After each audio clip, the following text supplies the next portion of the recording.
I wasn't born cursed, at least that's what I like to believe. My mother swore I didn't cry the night I came into the world, just opened my eyes and stared at the rafters above as if I had already seen them before.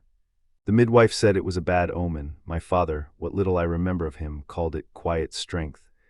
But in a village where silence could be interpreted as anything from divine favor to demonic possession, being different was never safe. I grew up in a world where the wind was blamed for miscarriages and a black cat crossing your path could condemn a family for generations. Every illness had a hidden sin, every woman had something to confess, and every dream. Every word muttered in the middle of the night, that was the devil trying to get in. For years I was quiet. I worked in the fields, carried water, fed the animals. I spoke when spoken to. I crossed myself when the priest passed by. I braided my hair the way my mother taught me, tight, low, and plain. I did everything I could to disappear, but you see, the mouth can be silent, yet the soul still speaks. Mine chose the hours when my body rested and my mind wandered. That's when it happened. It began with whispers, soft and broken phrases that meant nothing to me, but to them, to people raised to fear the unknown, it meant everything. One night, my aunt overheard me speaking in my sleep. She leaned in, curious at first, then her face changed, pale, frozen.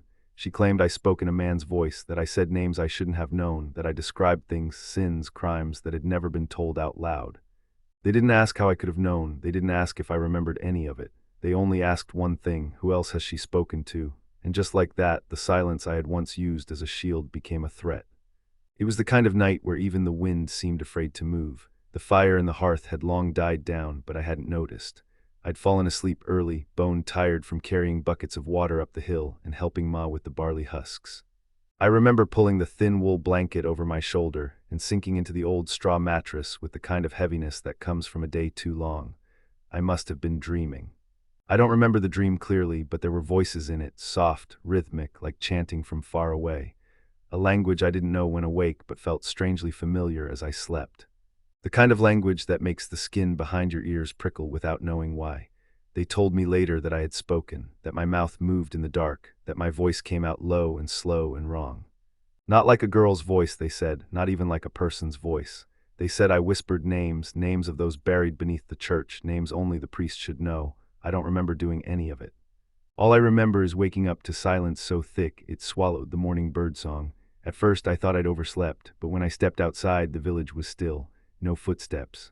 No sounds of firewood being chopped or goats bleating from their pens. Just stillness and eyes. So many eyes watching me through windows and cracked open doors. The kind of staring that wasn't just curiosity, it was fear dressed in human skin.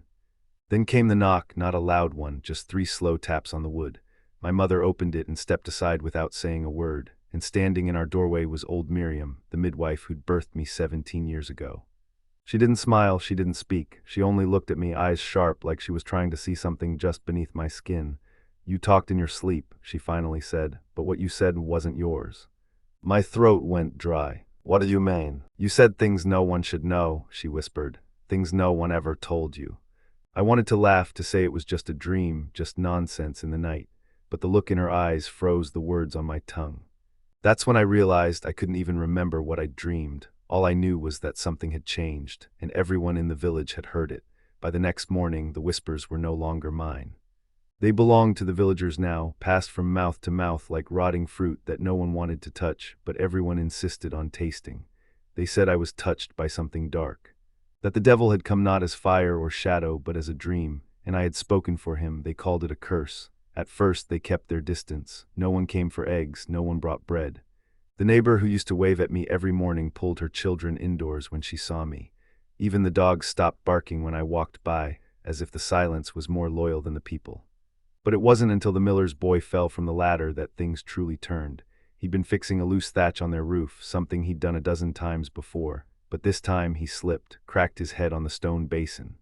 He didn't speak again after that, and they said it was me. They said the devil in my sleep had cursed his balance, that my dream tongue had knotted the air in ways no one could see, that every breath I took now bent the world just slightly wrong.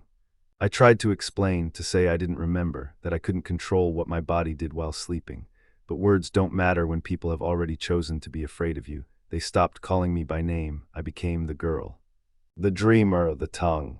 They no longer asked if I was okay. They asked when I would leave, but I had nowhere to go. And the dreams, whatever they were, weren't finished with me, because that night I spoke again. Only this time I wasn't the only one who heard it. He didn't knock like most men, not with hesitation, not with warmth. He knocked with finality. 3 sharp strikes at the door, each one echoing like a verdict. By the time my hand touched the handle, I already knew he wasn't here to pray with me. He wore the old black cassock with the red lining, not the kind you see on kind old parish priests. This one was worn, stiff, and too heavy for a spring morning. Around his neck was a cross, large and iron, more a weapon than a symbol of peace.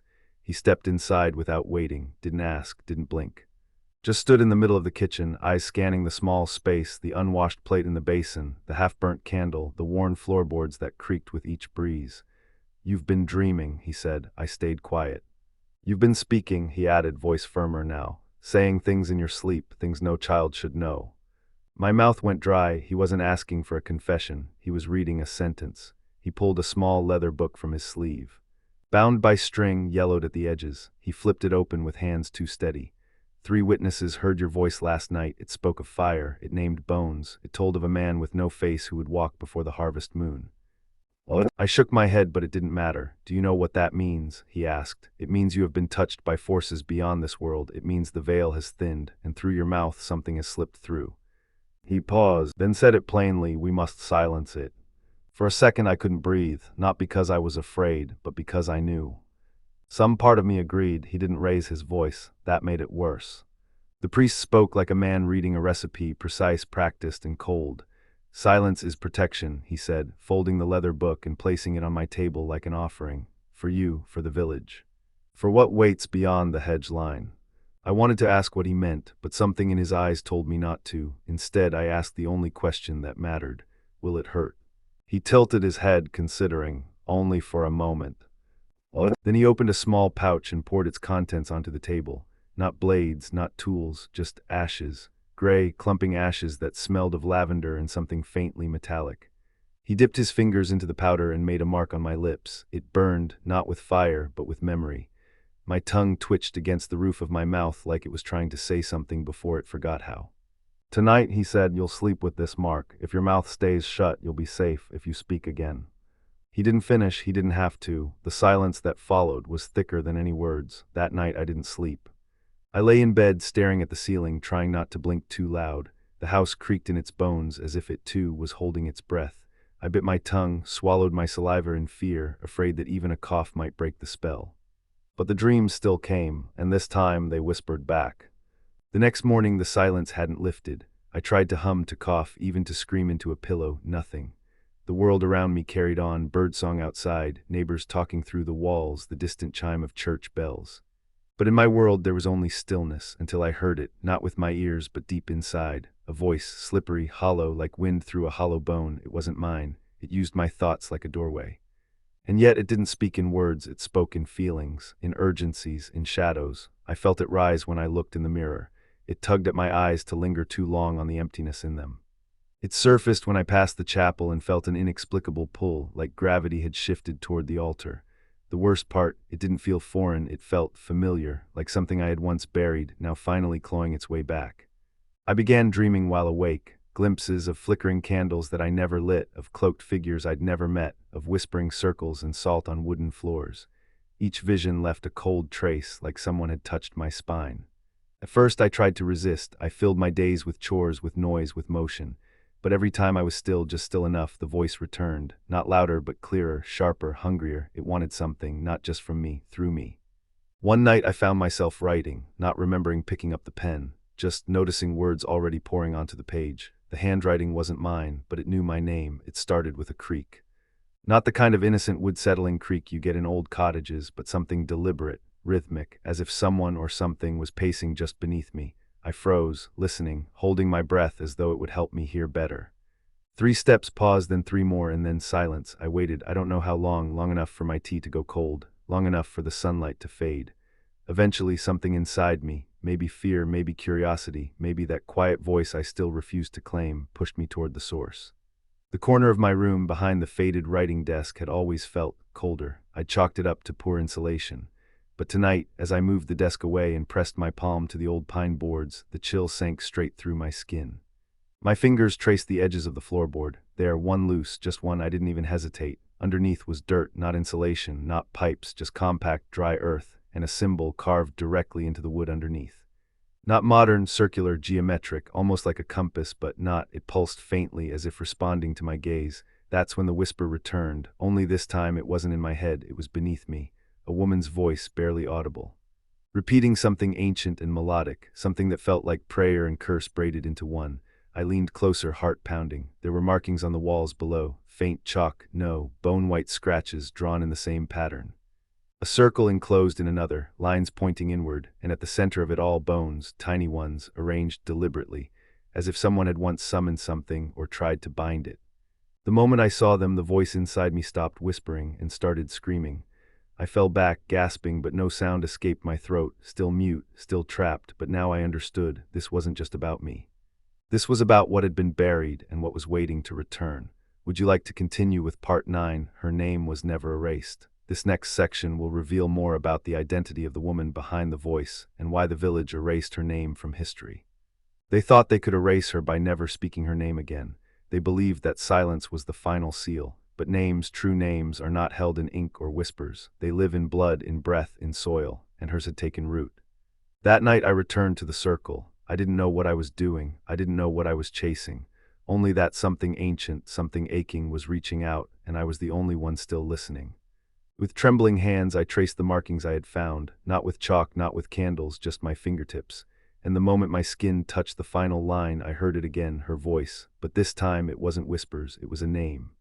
Leora. It struck through my mind like lightning. I gasped and fell back, the air suddenly thick and heavy. And somehow I knew it wasn't a hallucination, it was a memory, not mine but hers. Leora, she had lived. Long before this house was a house, before this village had a name of its own, she was a midwife, a healer, a woman who spoke to the woods and listened when the wind changed, but they called her cursed. They accused her of stealing voices, of making women blade and scream in their dreams.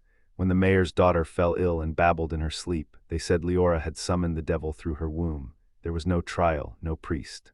No last rites. They cut out her tongue, bound her hands, and buried her here, alive. That was the last breath the earth remembered, but the story did not end. Because when someone is buried in fear and injustice, the soil remembers. The house remembers, and sometimes the blood remembers too. I stared down at the bones in the circle and whispered her name again. Leora. The lights flickered, the floor trembled, but not in terror, almost in release. Like something long held down was beginning to rise, and in the silence that followed I felt it, not fear but clarity. She didn't want revenge, she wanted remembrance. They tried to erase her. But all it took was one person, one voice to make her real again. I didn't have to find my voice, I had to find hers. They say memory fades, that time softens even the sharpest edges, but what Leora left behind had never dulled. It had never died, it had only waited, buried like her, beneath centuries of silence and shame. In the days after I spoke her name, the house began to change, not in the ways you might expect. There were no more shadows slithering behind curtains, no more voices in the floorboards. Instead, it was as if something heavy had been lifted. The air was clearer, the silence less suffocating, the weight in my chest gone. And in that stillness I found her again, not as a ghost, not as a curse, but as a woman. I found records buried deep in the town archives, midwifery ledgers, herb journals in a script that matched the carvings in the wall. Her signature, a quiet flourish under the name, Leora C. She wasn't feared, not at first. She was loved, trusted, until fear turned neighbors into judges and ignorance masked itself as righteousness. They destroyed her, thinking they were protecting their children, their homes, their beliefs, but they were wrong. Leora hadn't summoned demons. She had only listened when no one else would. She had only spoken when others chose silence. And in the end, they took her tongue because her truth was louder than their lies. Now I speak for her. I've started writing her story, her truth. Not a horror tale, not a haunting, but a remembrance, a reckoning. I've opened the house to others. Survivors, storytellers, women who have been silenced, shamed, buried beneath labels they never chose. We sit in her old room under the beams scorched with forgotten fire. We speak names, we remember stories, we remind ourselves. What was buried is not gone, it was never gone.